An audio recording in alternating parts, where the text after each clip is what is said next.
Bonjour à tous, bienvenue dans cette vidéo sur la multiplication d'un nombre par une fraction. Donc après les explications et la méthode, on verra quelques exercices et vous pourrez mettre en pause la vidéo et la reprendre afin d'avoir la correction. On commence par la partie fraction d'une quantité. Propriété, prendre une fraction d'une quantité, c'est multiplier cette fraction par cette quantité. Par exemple, prendre les 3 cinquièmes de 20 kg, c'est calculer 3 cinquièmes fois 20 kg. Alors ici, on peut représenter graphiquement la situation, puisque 20, on peut le diviser par 5.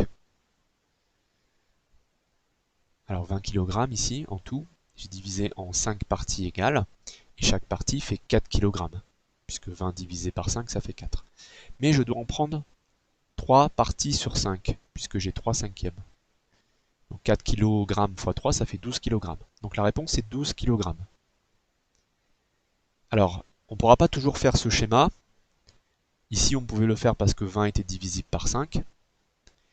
Par exemple, ici, calculer les 3 quarts de 18 €, il faudra apprendre à calculer 3 quarts fois 18 €. Attention, 18 n'est pas divisible par 4. On va donc voir une méthode pour multiplier un nombre par une fraction. Faisons un exemple. Dans une classe de 6e de 27 élèves, les 7 neuvièmes des élèves sont des demi-pensionnaires. Combien y a-t-il de demi-pensionnaires dans cette classe? Alors la fraction 7 neuvièmes s'écrit 7 sur 9. Il faut calculer 7 neuvièmes de 27, c'est-à-dire prendre les 7 neuvièmes de 27. Mais ça revient à faire le produit 7 neuvièmes fois 27. Alors voyons une méthode. On part de 27. Pour avoir les 7 neuvièmes de 27, eh bien, on décompose en deux étapes. On va déjà multiplier 27 par 7, puisque 7 c'est le numérateur. Ça fait 189. Et 189, on le divise par le dénominateur. 189 divisé par 9, ça fait 21. Voilà, on a une méthode générale pour multiplier un nombre par une fraction. On l'écrit en ligne. Ainsi, 27 fois 7 neuvièmes est égal à 27 fois 7 divisé par 9. Et ça fait 21. Conclusion, il y a 21 demi-pensionnaires dans cette classe. D'autres exemples, les 3 cinquièmes de 10, eh bien c'est 6, puisque 10 fois 3 égale 30, et 30 divisé par 5, ça fait 6. Ensuite, on veut calculer 14 fois 7 huitièmes.